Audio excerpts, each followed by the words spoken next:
Welcome to the Directing Animation Livecast with Scott Weiser, going from animator in the big studios to my own studio of one, to directing the development of yet another new series at Space Station Animation, while continually crafting these passion projects, these 10 dynamic feature film pitches.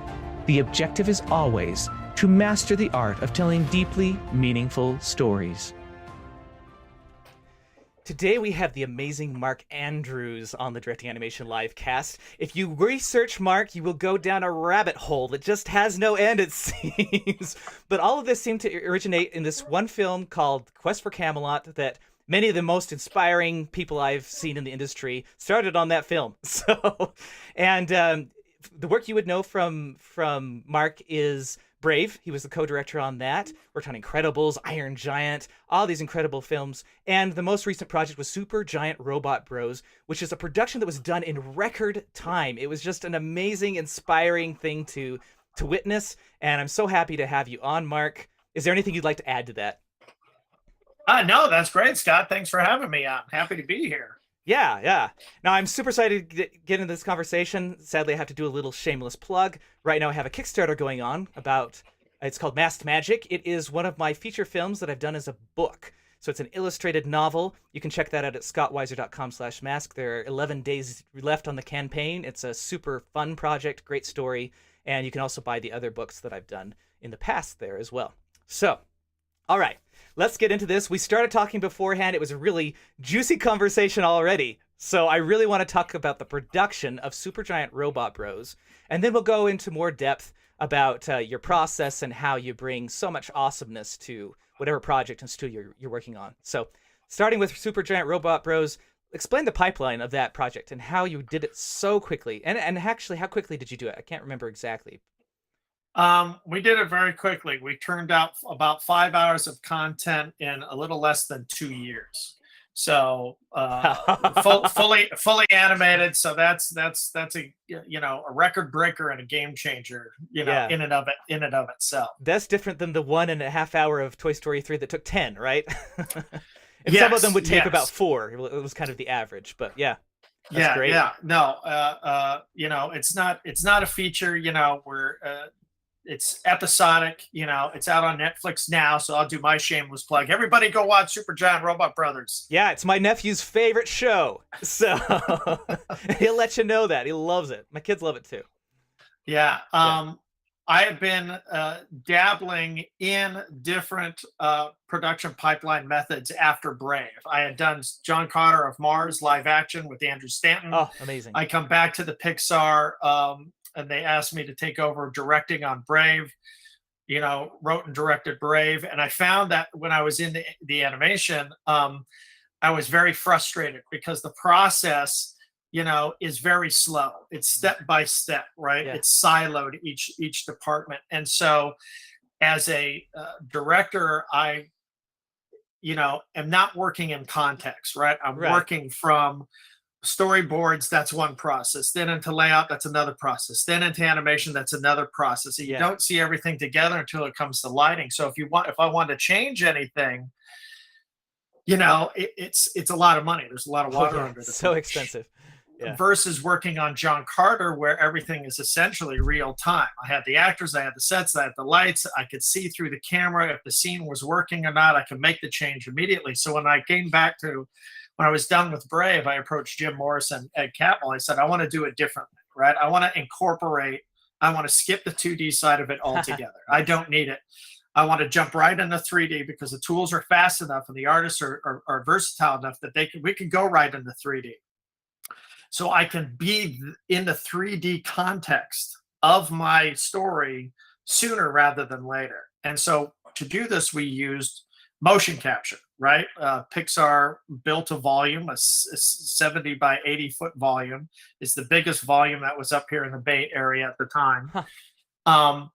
But ultimately, I had left Pixar back in 2018, but this idea is still in my head. So I'd been developing this process with Pixar for 6 years. And so when I was leaving and I'm going around town pitching ideas and seeing what people want, they're pitching to me, I kept adding on, and I'm going to do it this way, do this virtual production pipeline. And then I met two guys, Paul Fleschner and Adam Mayer, who were at Fox Labs at the time, and they were doing the same thing. They were the two of the people behind Mouse Guard, if you had seen that trailer, which was all done in engine. And that was the missing ingredient, was adding the engine, the game engine, because it became the hub for everything.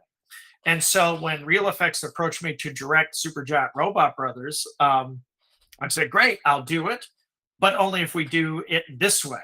And they had already been dabbling and thinking about this virtual pipeline process, but it was, a director, somebody up there has got to push that boulder, so it could go down the hill and get momentum. So they're the first ones to really demonstrate that high quality animation can be created using real-time game engine. And we used Unreal specifically. And then we created this virtual production pipeline. Awesome. That's really great. Yeah, I have a few ideas like that too that I'm like, I can't quite use here, but maybe eventually. And that's really amazing. And okay, so you skipped storyboarding pretty much. Yeah. Which is your thing, so that's kind of interesting. Which is my thing. Well, storyboard is essentially, your storyboard artist should be your cinematographer, your editor, and a second unit director, because every storyboard artist is handling a sequence of their own, right? So it's your first step at visualizing the movie, right? But not every storyboard artist is created equal, right? So there's a lot of work to get it up to speed, right? To look like one person did it, or to be in that director's style and vision. So there's a lot of work, and it takes a long time, even if you're as fast as I am, right? Yeah.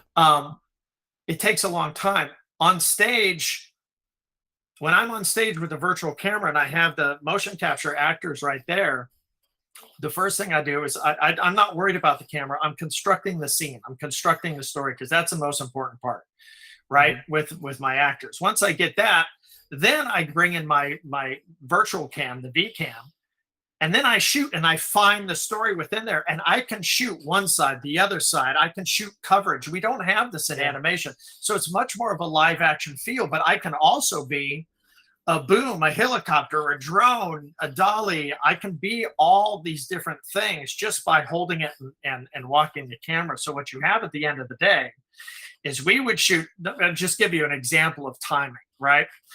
To storyboard an episode in episodic, you got about 4 to 8 weeks, right? Yep. To get your storyboard done for the episode. I was shooting a complete episode in a week and a half. So how do you compete mathematically for that? My thing's going to editorial as the storyboard artist is only a couple weeks in. Yeah. And it's already in 3D. So I'm doing dimensional moves, right? Yeah. That's so it's light speed ahead of the traditional process. Yeah. And if I don't like it in editorial, if I don't like a scene, if I don't like a shot, I could go in surgically, and because I have the actors are captured, it's permanent, right? I have that recording forever. I can reshoot if I want, or I could go in and just refilm this one bit of the scene and then plug it into editorial. So even the editors now, instead of an assembly line putting the storyboards together, and messing with timing, they have actual footage that has actual real timing that they get to react to. So an editor is a full-fledged editor in this process. And I get their objective lens on the story that I just shot. So that's a new added material in a much, much bigger, much more important way than our traditional, way of doing things. Yeah. We you did draw animators or? Oh no, absolutely. I'm not pulling, the animator's going to touch it, right? This is my rough storyboard. Okay. Right? Yeah. And then you go into editorial, and then you had animation work on it. Once it's through editorial and I've edited it and it's locked, right? And even the executives get to see the show before they would actually in a traditional pipeline. A traditional pipeline, it has to be animated before your execs see it. And if they have any notes, too bad, it's too late. Right on the episode, and you already have lighting. Episodic. You already have textures. We have lighting. We have effects, probably.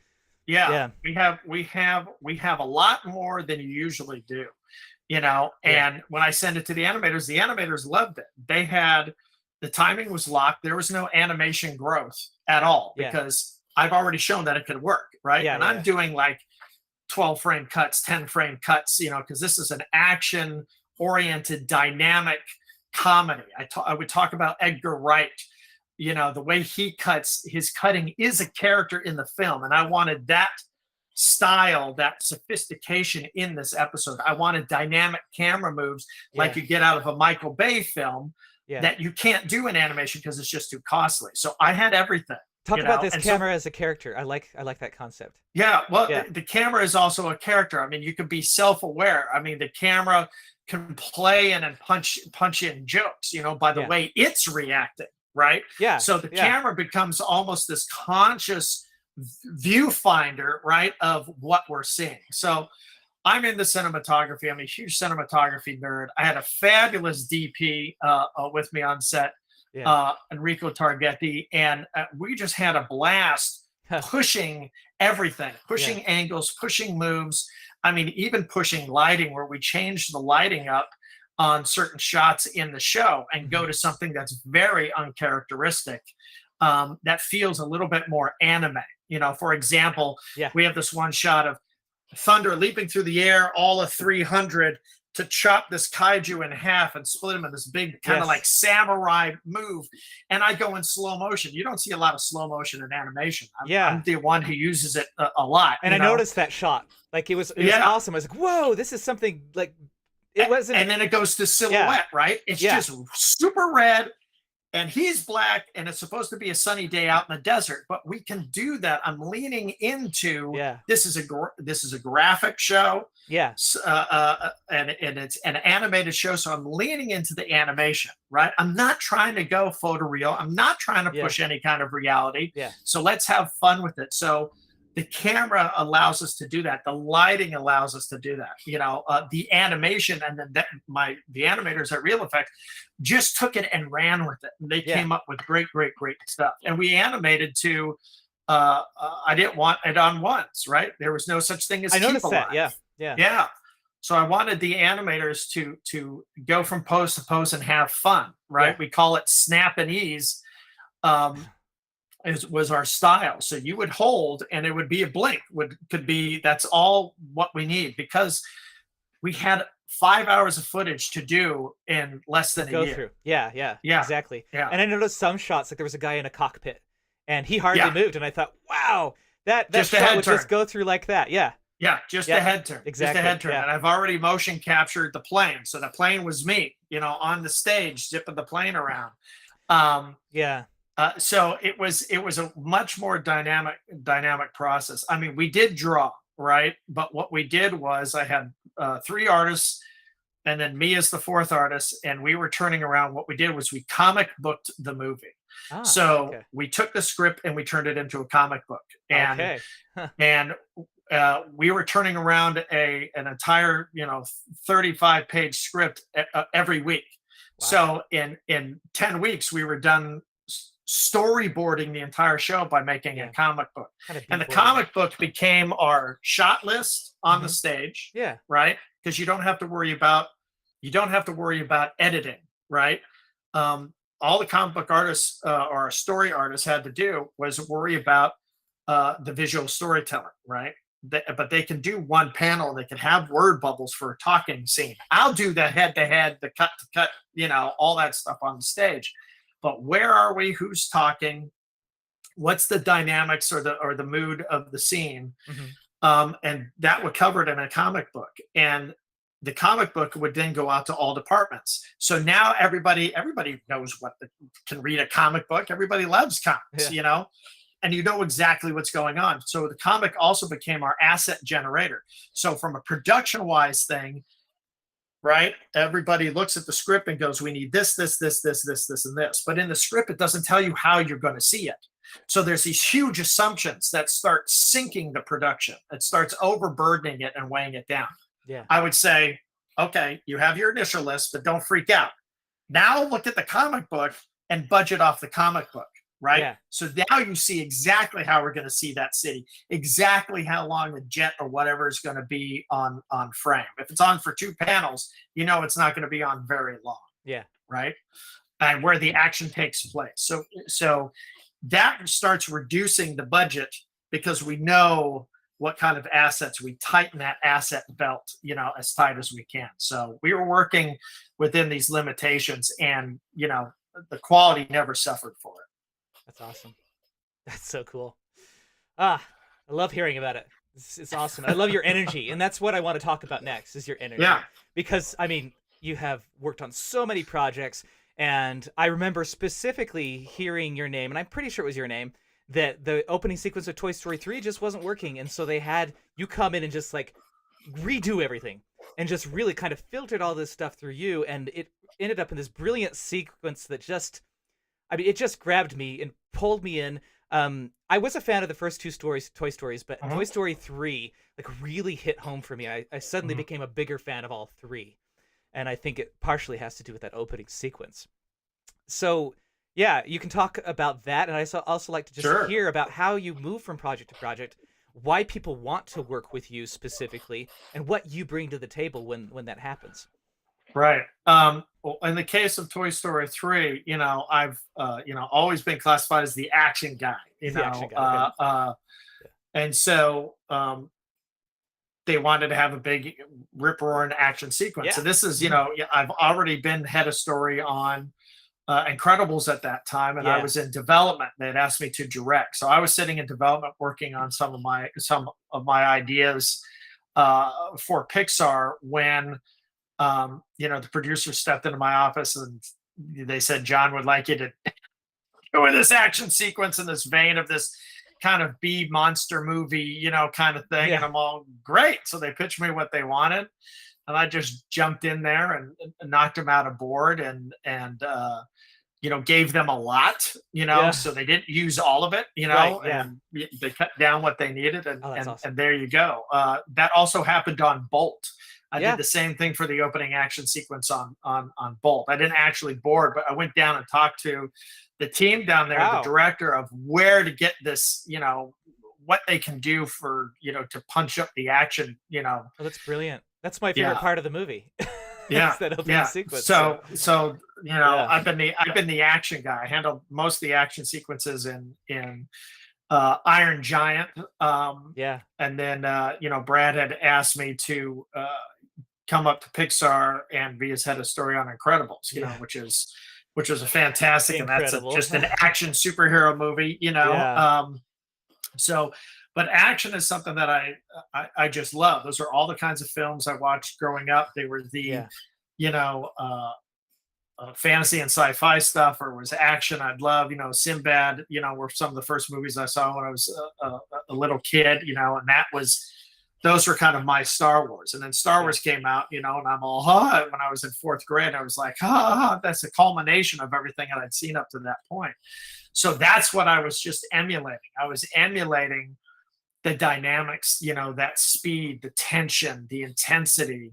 I was not a Disney file growing up as a kid. I appreciated the animation and the shorts, but I was much more of the Tex Avery, Warner Brothers kind of fan. And I watched anime, growing up, watching all the Japanese anime that would come over here. Kimba the White Lion, Speed Racer, Speed Racer, Gatchaman or G-Force, Robotech,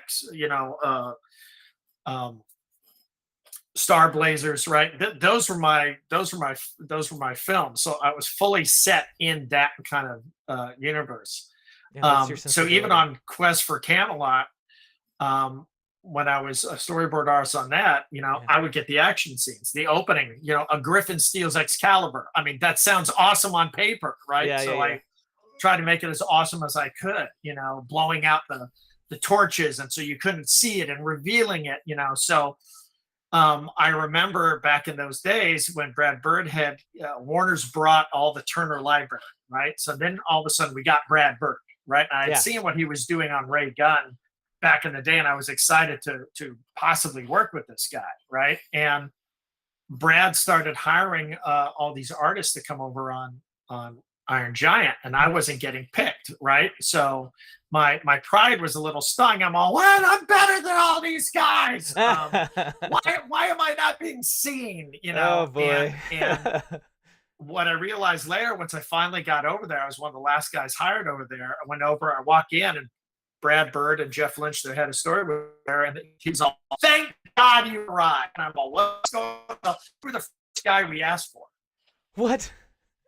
Yeah, out of all the stuff that they saw, they wanted me first, but the director and the producers would not let me go on Quest for Camelot.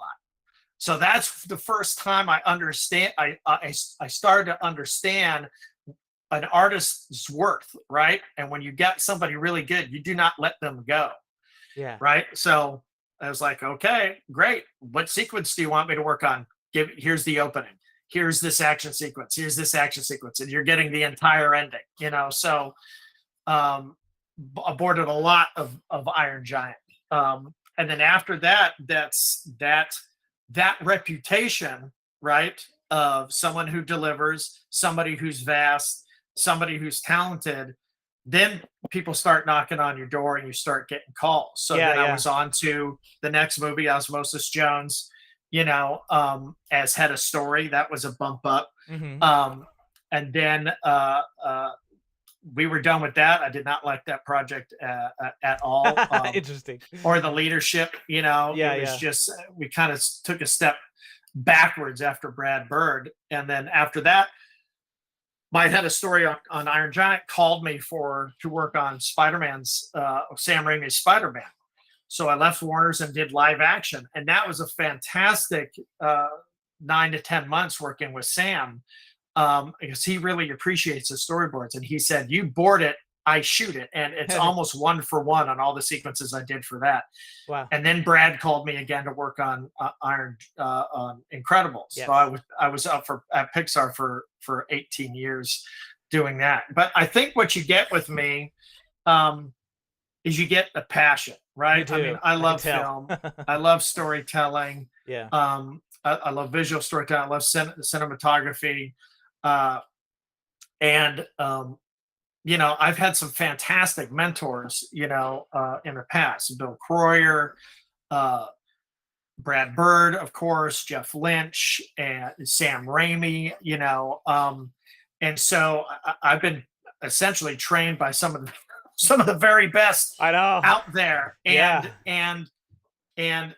you know, what I've learned is nobody knows what they're talking about, and the proof is in the pudding, right? Yeah. And so I just want to get to the proof in the pudding. I don't want to talk about a scene. I don't want to talk about the ins and outs and stuff. I just want to get in there and start boarding it and start examining it and start actually doing it, because that's going to be your best feedback, you know? So the faster that process is, the better your film or your episode is going to be, because you can actually see what's going on. But that's what you get with me, you know. Yeah. You get that passion, and you get the workhorse. You know, I'm a workhorse. I know time is money, and so you need to get to those answers fast, and that's why I'm deemed the loose cannon, right? or the black sheep. They called us at Pixar. They called when Brad went to Pixar, he brought about 12 artists or so.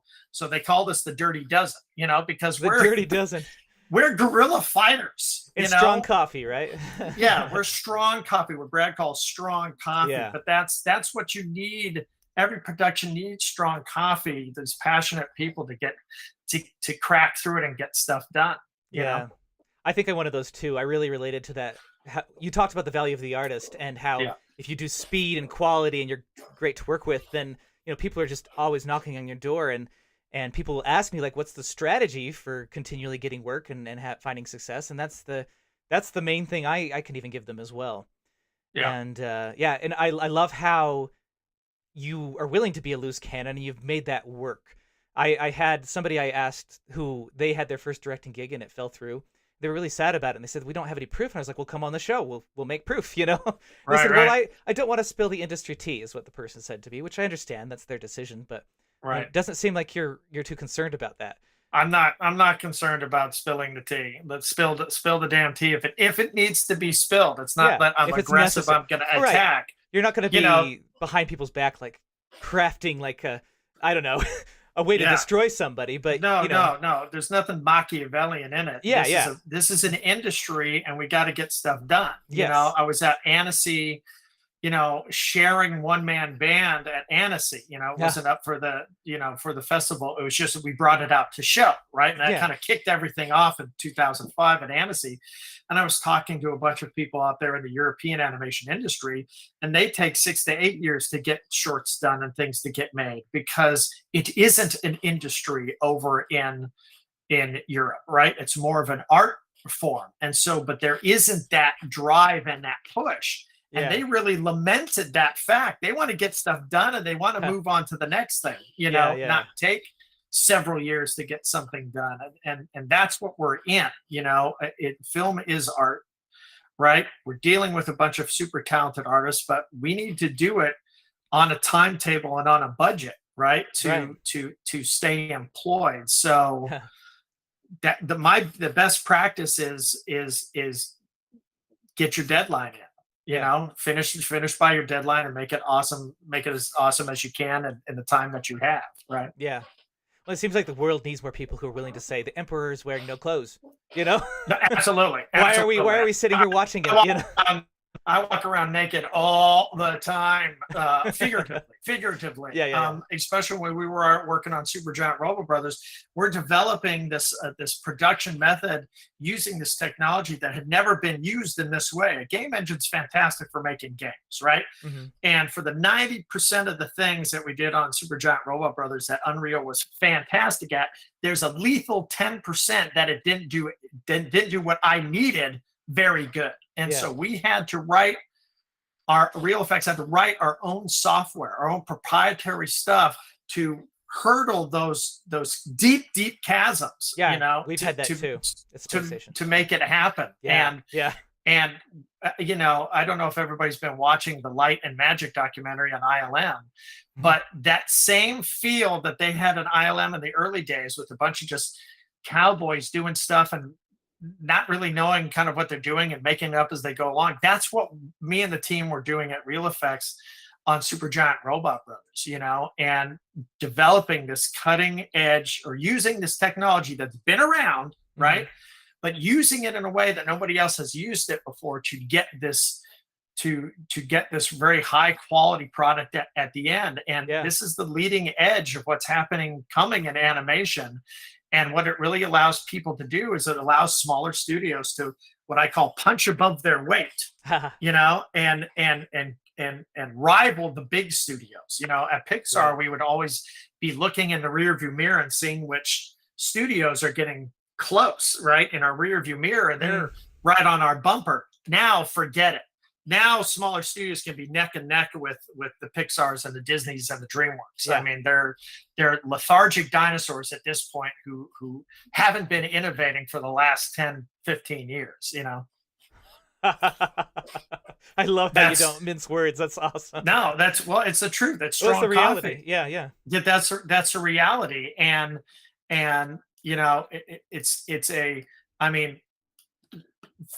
great things happen when disruptors come in, right? And at first, the disruptors are told, no. I mean, I have to take my hat off to Zemeckis for even getting into motion capture and doing all of his movies that he did in motion capture, because he really pushed that technology, right, to get it there. And then you have Favreau, right, and James Cameron, pushing the motion capture technology, now bringing in game engine to help do their series and their movies. I mean, using Unity, for Jungle Book and Lion King. I mean, these guys are disruptors that are taking a tool, because that's all it is. It's just a tool, and using it in a new way to help get their visions out, and it could only come from there. These changes aren't a studio mandate. It's not coming from the brass. It's got to come from the artist, right? It's got to be director driven, that they say, no, I'm doing it this way. Just like George Lucas did way back in the 70s. He had to build his own effects company to do the movie the way he wanted. Yeah. And those are the stories you treasure, Oh yeah. And I have had conversations. It's interesting that the majority of people I talk to, when I talk to about that kind of a project, like the Rocky or the the George Lucas film or whatever, Yeah. where somebody took a risk and lightning struck and it worked, most people are like, but that only happens every once in a while, and most people are just don't think it can happen again, or don't think that I or you or whoever can do it. And I love that tenacity that you just jump in and you do it. For Right. years, people have been saying, yeah, we're going to use Unreal Engine. I've been at studios that have said that, and there's a rare few small studios that are already doing it and doing it well. Yeah, well, and there's some great hurdles, Yeah. to doing it, to using it. Yeah. That last 10% that Yes. it can't do, that you have to figure out those patches. And Epic, don't get me wrong, Epic was a fabulous partner on Yeah. Supergiant Robot Bros. We had the hotline, we had our red phone and go, how do we do this? Get Epic on the horn. We call Epic, and their guys would come over and we'd get in discussion and help our guys. So it was really dynamic, and they were really invested in us being very successful at this. But like I said, the proof is in the pudding. You cannot argue with 5 hours of content done in A year. 20 months. Yeah. That looks fantastic. Yeah. Can it look more fantastic? Yes, it can. Yeah. Right. But that just requires money. I mean, if you look at it in the context of how fast we did it, how many artists we had, I mean, it's world record. I mean, the animators were animating 25 to 30 seconds a week. Yeah. Nobody does that. Nobody does that in the world, right? Yeah. I mean, you have to have massive teams in Korea or India or something, to have that much. And this was a very tight crew, of animators working, and everybody had a blast. It was energizing for them to work in a different way, right? And they loved it. They had you won't find any upset animators, right, at Real Effects that worked on Super Robot Bros. I can say that with a confidence. That's awesome. I love that. So, any other things, like you've already touched on several things that you think could make the industry a better place. Are there any other things like forward thinking that you think could make the industry a better place for artists, animators?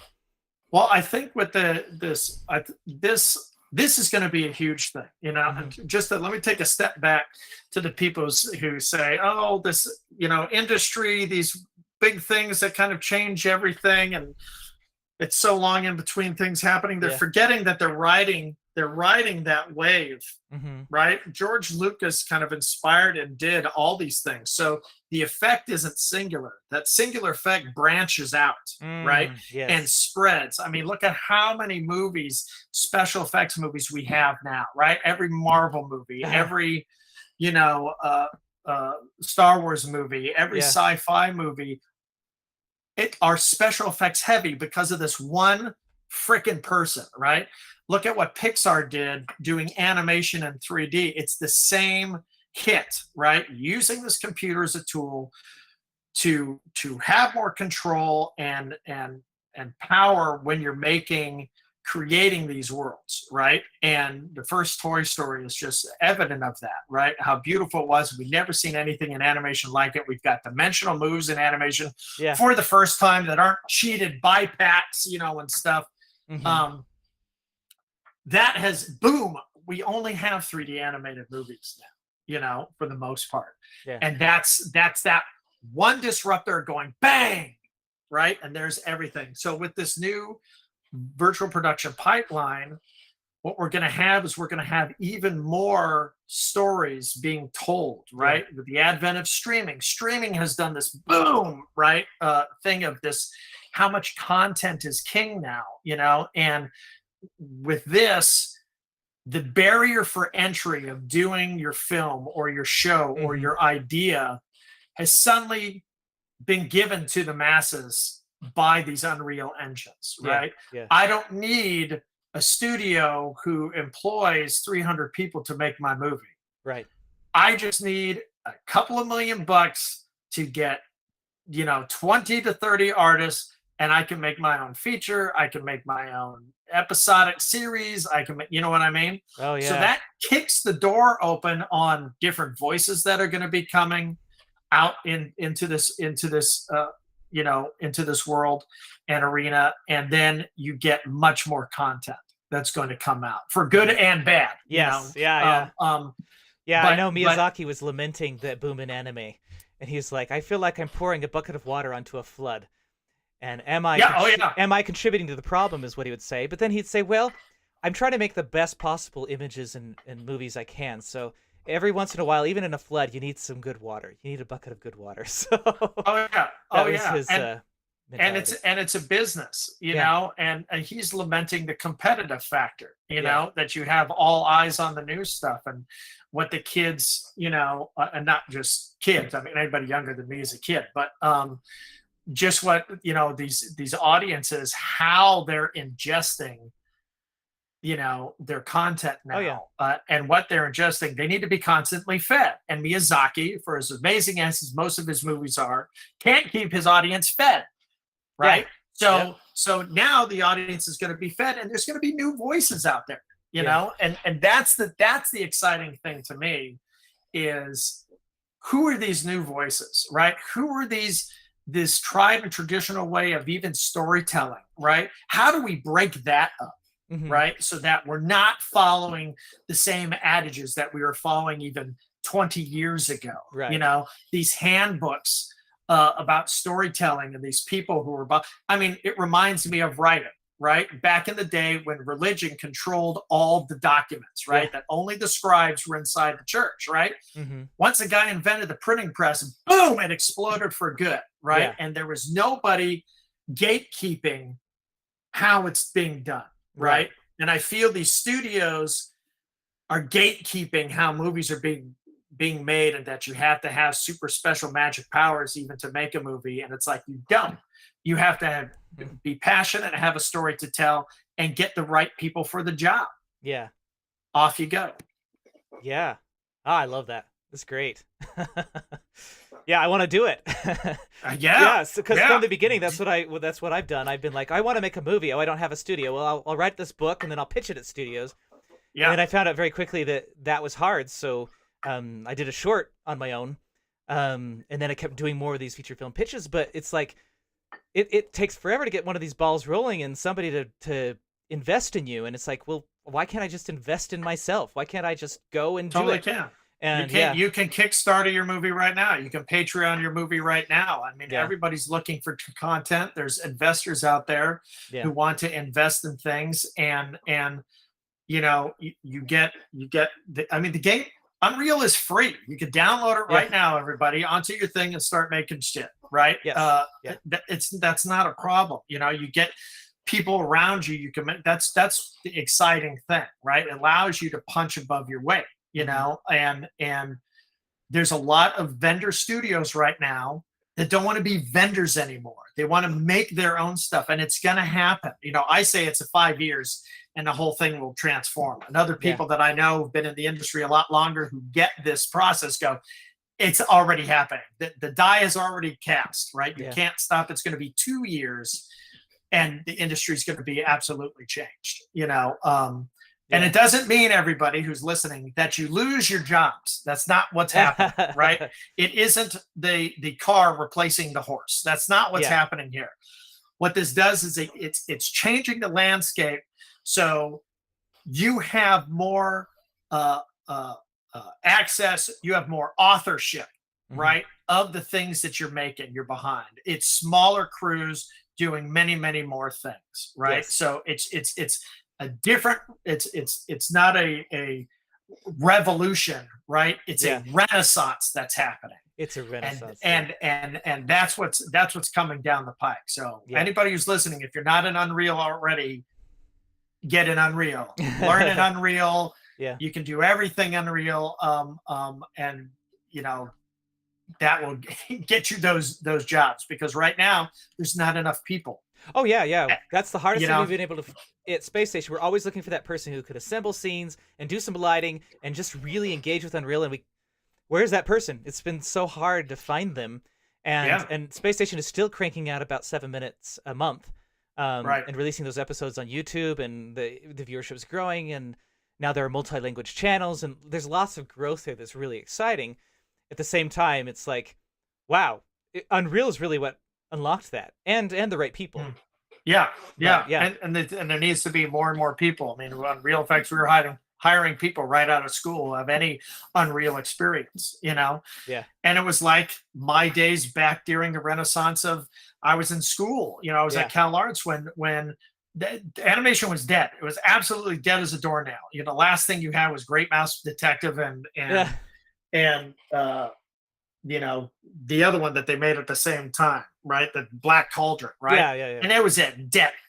Nothing animation, no, too expensive. No, for the only animation that was alive was Saturday morning cartoons and stuff that was on in the afternoon, which was being replaced by anime, right? Yeah. At the time, coming over Because from they already had their boom. And they already had it, and they're always in the boom, right? And they're just redubbing them. And then Little Mermaid comes out, and animation is back on the plate. And all of a sudden, boop, boop, boop, these animation studios start popping up, and they had the same problem we're having now at this Renaissance. There's not enough people back then who knew how to animate, right? Now there wasn't enough artists. Yeah. Now it's unreal, right? So the paychecks for these people in demand are just going to go up and up and up, or we'll see a great exodus from video games. Oh yeah. All the folks that are in video games using Unreal will now go into the content. And then video games will have to be better with because I know that video game conditions can be very poor, very rough, and very rough. Same thing with visual effects companies. Effects companies, it's very, very, very rough. Conditions. Working for a VFX studio, but now, they're going to have to pay more, right, to keep that talent, right, to make these, incredible movies and treat them better and all of the above. So I love it's that. a renaissance. It's the power is coming back to the artist, which is where it needs to be. Yeah, so good. So my last question is the Get Wiser moment, and the question is: if my goal is to get the highest concentration of truth into a story, into a film, what approach would you recommend? Well, that's a tricky question, Scott. I know. I think that's why I ask everybody. Yeah, the truth. Truth comes from the creator, right? So if you're the director, you're the creator. If you're not honest with yourself, there's no amount of work that can be done to make your film and your story honest. So the first place is you have to be honest with yourself, and I think you have to be hungry too. Yeah, I think that's what a lot of people don't get is that. If you've done it for ever, I see a lot of filmmakers lose that hunger, lose that passion and that energy. And so there are you several need to couple the truth. Yeah. There are several incentives for you to not be hungry anymore, or to not be continually searching for the truth, because you have this advantage if you just align with this way of thinking, or, and I love that. Oh, you just dial down right to it right away. Yeah. Be honest with yourself.